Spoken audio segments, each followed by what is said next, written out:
Look at her. Is this a joke? They're letting admin staff play with the big boys now. The voice, belonging to a cadet named Miller, was a blade of smug condescension, slicing through the tense air of the Fort Bragg Advanced Training Facility. The crowd, a sea of identical crew cuts and coiled energy, rippled with nervous laughter.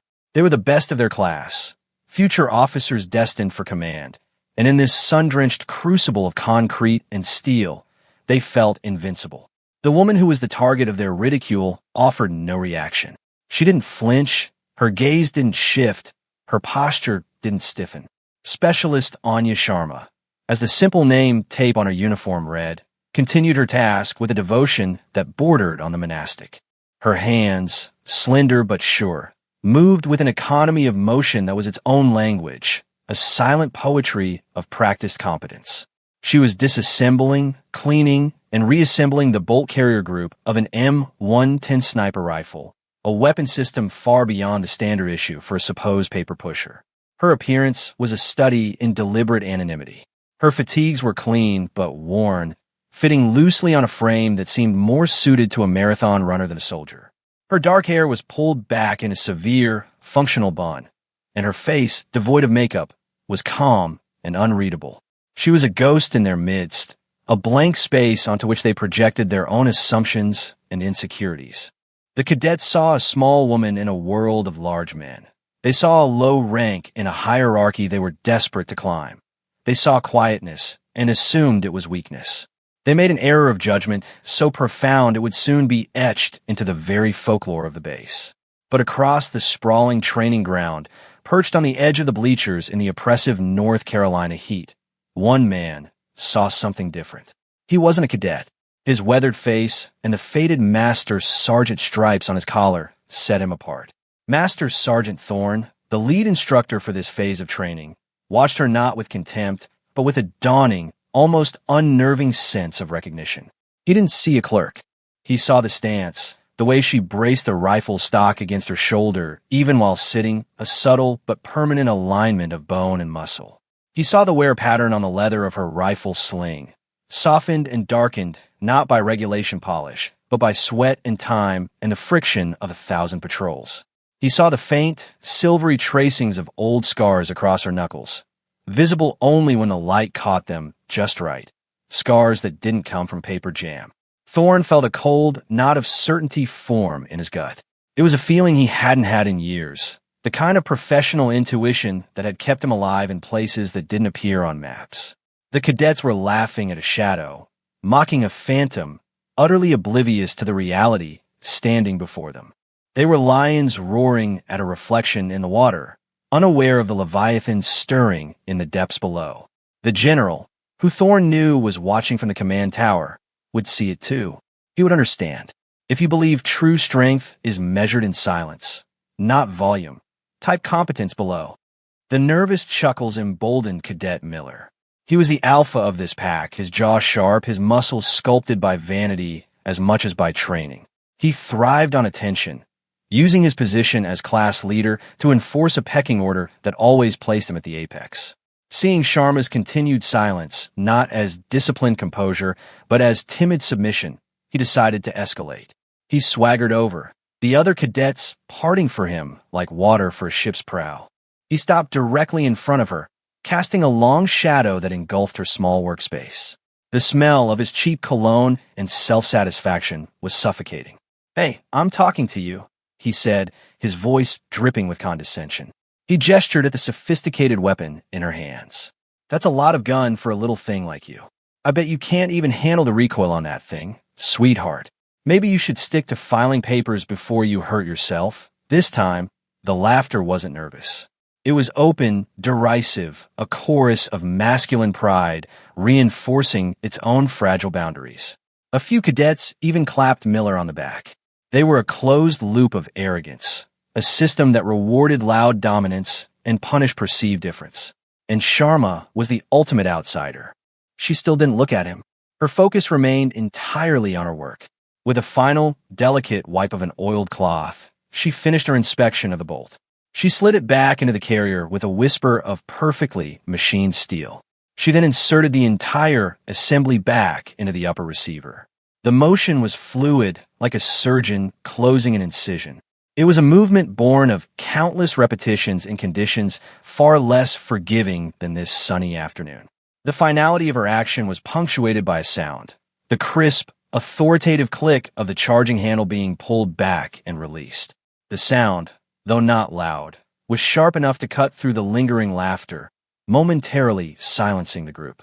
It was a sound of readiness, a sound of purpose. Only then did she lift her head, but her gaze didn't land on Miller. It went past him, through him, focusing on the distant targets shimmering in the heat haze 1,000 meters downrange. To Miller and to the others, it was the ultimate insult. She hadn't just ignored his words, she had ignored his very existence. He was a gnat buzzing in her periphery, an irrelevant distraction from the mission at hand. His face, moments before a mask of smug superiority, began to tighten with rage. This quiet woman, this non-entity, had dismantled his public display of dominance without saying a single word. Her silence was no longer passive. It was an active, formidable weapon. It was a mirror reflecting his own boorishness back at him, and he hated what he saw. The atmosphere on the range shifted. The humor evaporated, replaced by a thick, uncomfortable tension. The other cadets shuffled their feet, their smirks fading. They had come to see a lamb, and while they weren't yet seeing a wolf, they were beginning to realize, with a dawning sense of dread, that they were not in the presence of a lamb. They were in the presence of something they did not understand. And in their world, the unknown was synonymous with danger. The tension was broken by the blare of klaxons from speakers mounted around the facility. A synthesized, urgent voice echoed over the grounds. Exercise, exercise, exercise. Red cell scenario initiated. Facility is under hostile control. This is not a drill, of course. It was a drill, the most feared drill in the officer candidate school curriculum. The red cell scenario was a brutal, unscripted stress test designed to shatter the cadets' composure and test their leadership under fire. The aggressors were not fellow cadets, but the cadre of instructors themselves, seasoned NCOs and combat veterans who took a particular glee in dismantling the overconfidence of their charges. Chaos erupted instantly. Smoke canisters, deployed from hidden compartments in the walls, spewed thick, vision-obscuring clouds across the training floor. The sound of simulated automatic gunfire and concussive blasts echoed off the concrete, creating a disorienting cacophony. The cadets, moments before a cohesive unit of arrogance, devolved into a panicked mob. Miller, his face still flushed with anger, tried to assert control. Alpha Team, form on me. Bravo, cover the west entrance. His commands were swallowed by the noise, his authority vanishing like smoke. Men who had aced every written test and physical challenge now scrambled for cover, their training forgotten in the face of manufactured panic. But while the cadets descended into chaos, Anya Sharma descended into calm. For them, this was a nightmare. For her, it was just another Tuesday. Her movements, already economical, became even more refined. There was no wasted energy, no flicker of surprise or fear in her eyes. Her breathing, which had been slow and steady, remained so. Her heart rate, were it being monitored, would have been found to be barely elevated. This was her element. The smoke, the noise, the confusion. It was a familiar symphony. She saw the patterns in the chaos. She saw the angles of attack before they materialized. She saw the choke points in the architecture of the building where the aggressors would have to funnel themselves. Her mind was not a panic swirl of fear, but a cold, clear processor, cataloging threats, assessing priorities, and formulating responses with the speed of a supercomputer. While the cadets looked for places to hide, she looked for a place to fight. She slung the M110 rifle securely across her back. It was a precision tool, not suited for the close-quarters battle to come. She drew the standard-issue M17 pistol from her hip holster, checking the chamber with a practiced flick of her wrist. She picked up a discarded training knife, a solid piece of hard rubber, and tested its weight and balance in her left hand. Her posture shifted, her center of gravity lowering.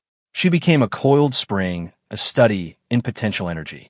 To any trained observer, like Master Sergeant Thorne watching on the monitors from the control room, the transformation was breathtaking.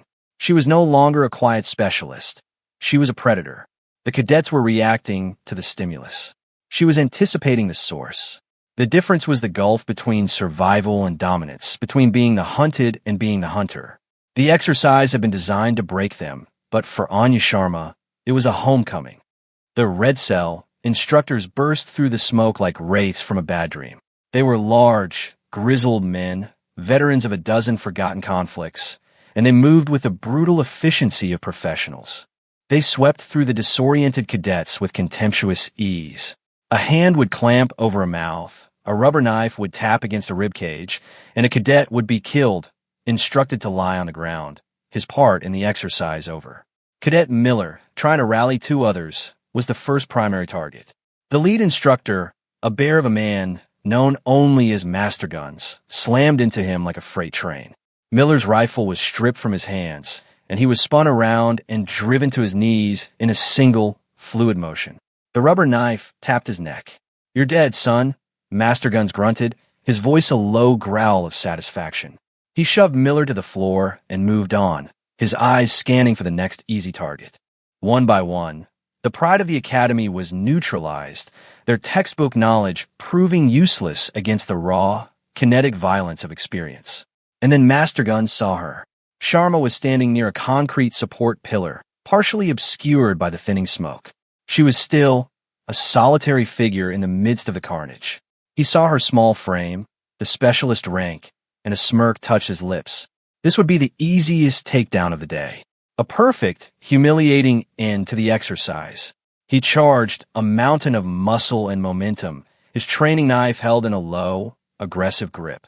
He expected her to cower, to scream, to stumble backward. He expected fear. He received none. The moment he entered her space, the world seemed to slow down. For the spectators in the control room and the few remaining cadets, it was a blur of motion too fast to comprehend. But the narration of the event would later be broken down, frame by frame, into a brutal ballet. As he lunged, she didn't retreat. She moved forward, flowing inside the arc of his attack. Her left hand, the one holding the rubber knife, shot out not to block his arm, but to cup the back of his neck, her fingers digging into the pressure point below his ear. Simultaneously, her right hand, holding the pistol, didn't aim for his center mass. It moved in a tight, vicious arc, the hard polymer frame of the weapon striking not his head or chest, but a precise point on the side of his neck. The brachial plexus, the complex bundle of nerves that controls the arm and hand. It was not a punch. It was a targeted neurological shutdown. The effect was instantaneous and catastrophic. An explosion of white-hot agony erupted from Master Guns' neck, and his entire right side went numb. His arm, the one holding the knife, went completely limp, the weapon clattering uselessly to the concrete floor. His legs buckled as his brain struggled to process the overwhelming sensory assault. His vision tunneled, his breath hitched in his throat. He was not choked in the traditional sense. She had used a nerve strike, so precise it simulated the effect of a complete system failure. He collapsed at her feet, not unconscious, but paralyzed, helpless, gasping for air like a fish on a dock. Sharma didn't even glance down at him. Her eyes were already moving, scanning the room, identifying the remaining two instructors who had frozen mid-stride, their professional instincts screaming that the rules of the game had just been fundamentally altered. The cacophony of the exercise died away, replaced by a silence so profound it was deafening. The smoke cleared. All that remained was the sight of the legendary Master Guns, the toughest instructor on the base, writhing on the ground at the feet of the quiet specialist, and the collective, stunned gasp of every person who had just witnessed the impossible. From the glass-walled observation deck overlooking the training floor, a figure descended the metal staircase with a deliberate, echoing tread. Every cadet, every instructor turned to watch. It was General Marcus Thorne, commander of the United States Special Operations Command. His uniform was perfectly pressed, a constellation of ribbons and stars on his chest, telling the story of a 30-year career spent in the shadows and at the sharpest tip of America's spear.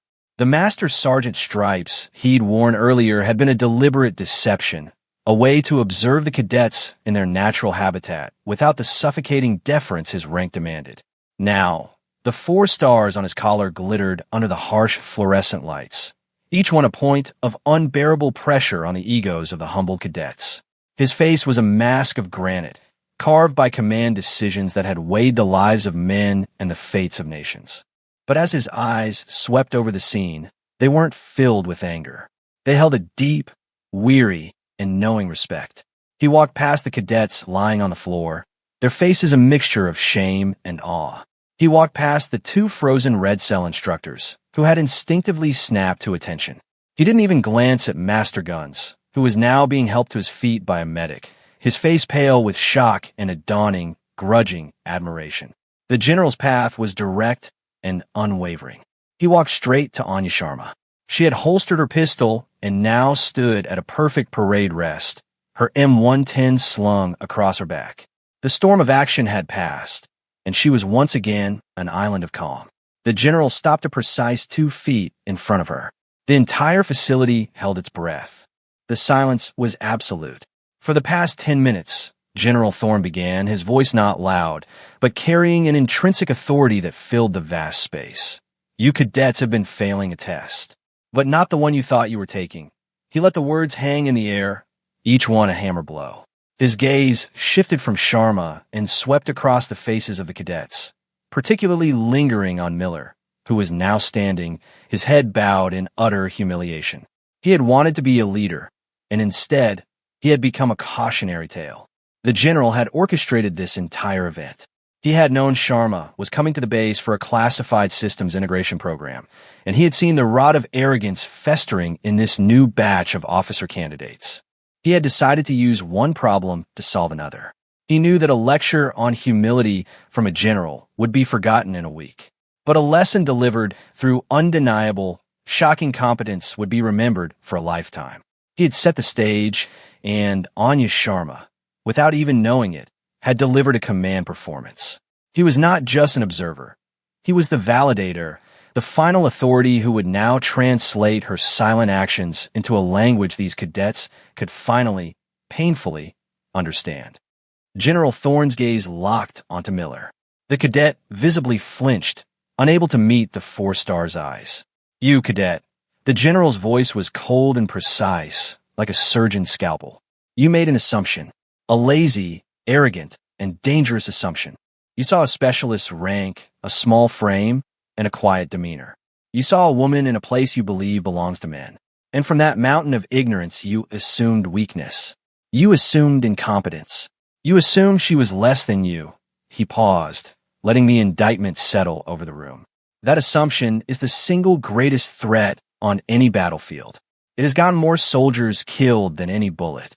It is a cancer, and I will not allow it to grow in my command. He then turned his body slightly, a subtle but significant shift to address Sharma directly, though his words were meant for everyone else. His tone changed, the cold fury replaced by a profound, almost reverent respect. What you failed to see, he said, his voice now resonating with the weight of hidden history, was the instructor. What you failed to recognize was the professional. He let another silence build, drawing out the suspense until it was a physical presence in the room. Let me be perfectly clear for all of you. This is not Specialist Sharma. That is a temporary, administrative designation for her work here. This is Lieutenant Commander Anya Sharma, United States Navy. A wave of shock rippled through the cadets. Navy? A lieutenant commander? It was incomprehensible, but the general was just getting started. Her last operational assignment was not behind a desk.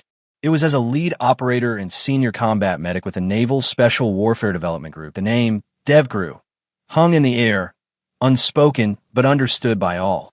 SEAL Team 6. The legends. The ghosts. The men who performed the nation's most secret and dangerous missions. And this quiet woman was one of them. The general continued, his voice's staccato rhythm of irrefutable facts. She has 3 combat tours in theaters you only read about in classified briefs. She is a recipient of a Silver Star for gallantry in action, 2 Bronze Stars with Valor devices, and a Purple Heart. She holds expert qualifications in every weapon system on this base, and 3 others you are not cleared to know exist. The nerve strike technique she just used to neutralize one of the most experienced instructors in this command. He gestured towards the still shaken master guns. She didn't just learn it. She invented it. It's designated as the Sharma Protocol in the Tier 1 Close Quarters Combat Manual. The final revelation landed like a thunderclap. The room was utterly still, the cadets frozen in a state of shock and profound reevaluation of their entire worldview. Then, the general did something that no one in that room had ever seen. Marcus Thorne, the 4-star commander of SOCOM, a living legend of the special operations community, snapped his body to the rigid posture of attention and rendered a flawless, razor-sharp salute to the lieutenant commander standing before him. "Welcome to Fort Bragg, ma'am," he said, his voice filled with genuine respect. "My sincerest apologies for the unprofessional reception." Anya Sharma, her face still a mask of calm, returned the salute with equal precision. "Thank you, General," she replied, her voice steady and clear. "No apology necessary. They're learning." The story of what happened on Training Floor C-7 did not just spread, it detonated. It moved through the barracks and chow halls not like wildfire, but like a shockwave. It traveled from the stunned cadets to their bunkmates in hushed, awestruck whispers. It was carried by the humbled Red Cell instructors to the NCO club, where it was told over beers with a mixture of disbelief and professional reverence. It jumped from the base command network to secure email servers, flying between departments and even to other military installations. The narrative quickly took on the quality of myth. Facts became fluid, embellished by imagination and the desperate need to make sense of the incomprehensible. In one telling, she had neutralized all 5 instructors simultaneously. In another, she had done it blindfolded, using only the sounds of their movements to guide her.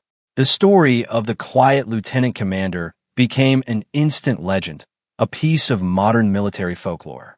Her name, Sharma, became a verb, a noun, a concept. New cadets were warned, "Don't get Sharmed," meaning don't let your ego write a check your skills can't cash. An impossibly difficult task was a Sharma-level problem. The phrase "pulling a Miller" became the new shorthand for making a catastrophic, career-defining error in judgment based on pure arrogance. For Cadet Miller, the humiliation was not the end of his career, but the violent, painful beginning of his education. General Thorne could have had him expelled, but that would have been too easy. A lesson wasted. Instead, in a move of inspired cruelty and wisdom, Thorne assigned Miller to Lieutenant Commander Sharma for the duration of her stay. He was to be her aide, her assistant, her shadow. His punishment was to be in the constant presence of the competence he had so foolishly derided. The first few days were excruciating. Miller, stripped of his bravado, was a ghost of his former self. He followed her silently, carrying her gear, observing her as she worked with the base's technical teams to integrate a new classified communications system. Finally, after a week of near-total silence, he found the courage to speak. They were alone, recalibrating a satellite uplink. "Ma'am," he began, his voice barely a whisper. She didn't look up from the terminal. "Yes, Cadet. How did you stay so calm during the exercise? Everyone else was panicking. But you were..." He struggled for the word. "Calm is the byproduct of preparation, Miller," she said, her eyes still on the screen. "Panic is the result of realizing your preparation was inadequate. You weren't afraid of the chaos. You were afraid of your own incompetence in the face of it. Fix the incompetence, and the fear takes care of itself." The words were not a rebuke. They were a diagnosis. For the first time, Miller understood. His arrogance had been a shield to hide his deepest fear, that when the moment came, he wouldn't be good enough. Anya Sharma had shattered his shield, and in doing so, had given him the chance to build something real and durable in its place. His transformation from a loud braggart to a quiet student had begun. The presence of Lieutenant Commander Sharma on the base began to enact a subtle, gravitational pull on its culture. Her influence grew not through orders or lectures, but through the quiet, undeniable power of her example. She never raised her voice. She never boasted. She simply performed every task, from calibrating a multi-million-dollar satellite array to leading a morning physical training session, with the same level of serene, unshakable competence. When she led PT, she didn't scream encouragement or insults like the other instructors. She simply set a pace at the front of the formation, a relentless, metronomic rhythm that pushed every cadet to their absolute limit. And when the inevitable straggler fell behind, gasping for air, she would be the one to quietly drop back, running alongside them, not with words of pity, but with a simple, control your breathing. One step at a time. I'm with you. Her actions became a new form of instruction. A symbolic artifact of the event was soon created, not by official decree, but by organic consensus. The concrete pillar where she had stood, the spot where she had so clinically dismantled the formidable master guns, became an unofficial landmark. Cadets, when passing it, would touch it for good luck. It became known as Sharma Point. It was a physical reminder that the most dangerous person in the room is rarely the loudest. In time, the training exercise itself was officially renamed.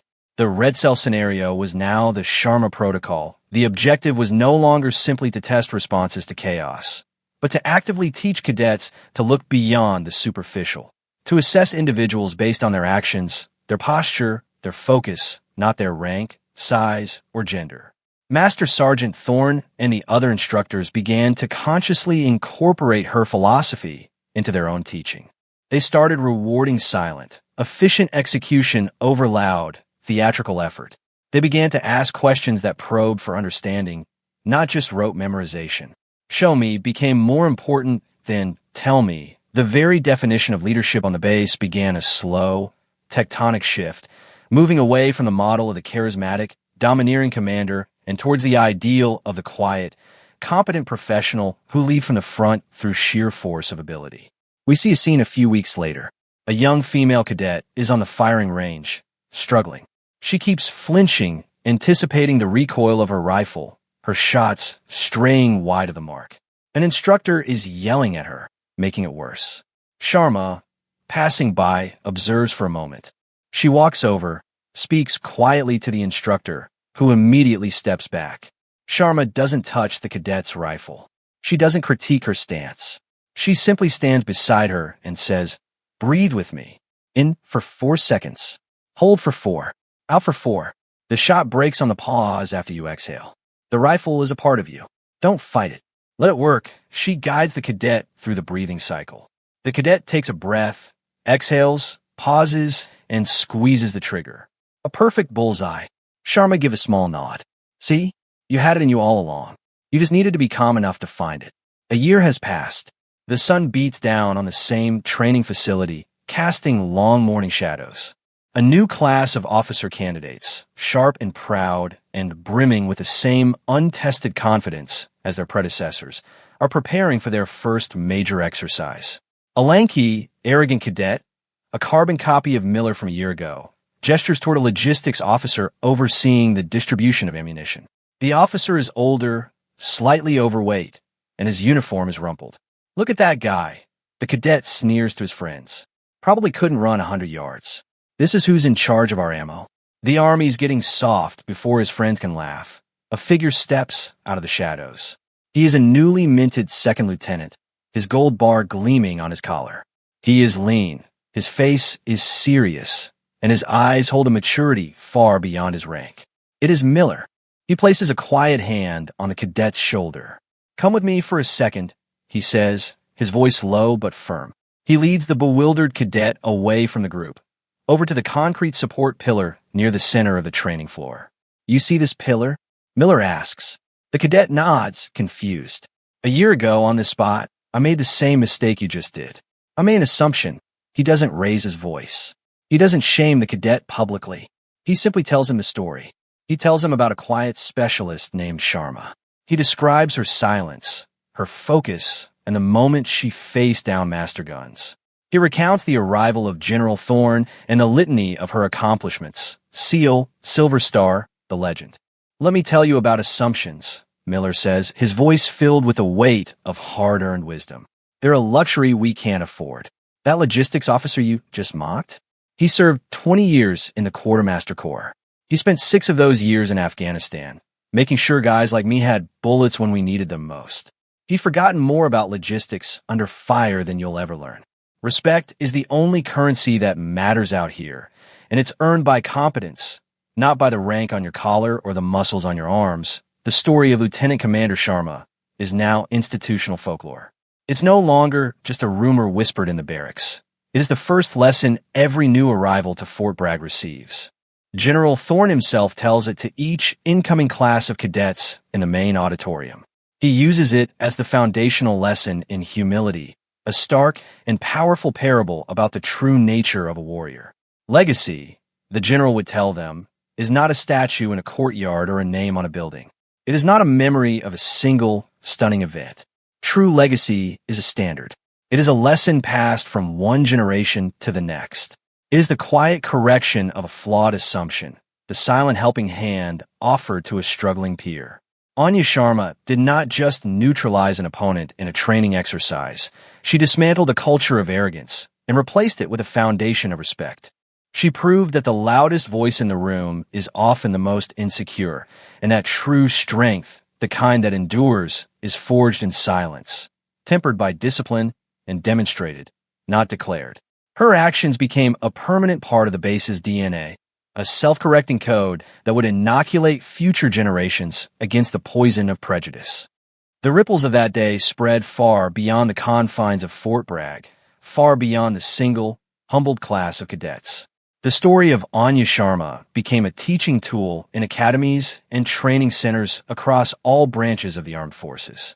It was a perfect, concise illustration of the core principle of the quiet professional. Her legend served as a constant, silent reminder that appearances are deceptive, assumptions are lethal, and true worth is proven only through action. But the subject of the legend was oblivious to her own fame. We see her now, a year later, thousands of miles away. The air is not thick with the humidity of North Carolina, but with the dust and smoke of a forgotten war in a desolate mountain range. She is not wearing clean fatigues. She is wearing scrubs stained with blood, her hair escaping its tight bun. She is in a makeshift field hospital, a tent filled with the quiet groans of the wounded. Her hands, the same steady, competent hands that broke down a rifle and neutralized an instructor, are now working with surgical precision to clamp a bleeding artery on a wounded soldier. Her face holds the same expression of intense, serene focus. The chaos around her, the shouts of medics, the beep of failing monitors, the distant crump of artillery, is just another form of noise, another symphony she has long since mastered. For her, the event at Fort Bragg was not a legend-making moment. It was simply a problem that needed to be solved. An inefficiency in the system, arrogance, was impeding the mission of training effective officers. She applied the most efficient solution, a direct, undeniable demonstration of superior competence. Then she moved on to the next problem and the next. She never thought about Miller or the general or the story that now bore her name. Her reward was not fame or recognition. Her reward was a successfully completed mission, a life saved, a standard upheld. Back at the academy, her legacy is tangible and enduring. We see a montage of change, a burly cadet helping a smaller one over an obstacle on the confidence course instead of mocking their struggle, an instructor patiently listening to a student's question instead of dismissing it, a group of cadets in a library, studying together in quiet collaboration rather than competing. We see Miller, now a respected junior officer, mentoring a new cadet on the firing range. He isn't yelling. He is adjusting the cadet's breathing, just as Sharma had adjusted in others. He is passing the lesson on. The Sharma Point is now a place where cadets often go before a big test, a place to stand in silence, to reflect, to find their own center of calm. The silence of the place is no longer empty. It is filled with the resonance of her example. It is a silence full of readiness, of experience, of the profound truth that what you speaks so loudly that no one can hear what you say. The ultimate triumph was not over a single arrogant cadet, but over the very idea that worth can be measured by volume. It was a victory for the quiet, for the competent, for the professional. It was proof that the most powerful force in the world is not a shout, but a whisper of undeniable truth demonstrated with flawless execution. For more stories where quiet competence triumphs over loud arrogance, and where silent discipline defines their worth, subscribe to Unknown Heroine Tales.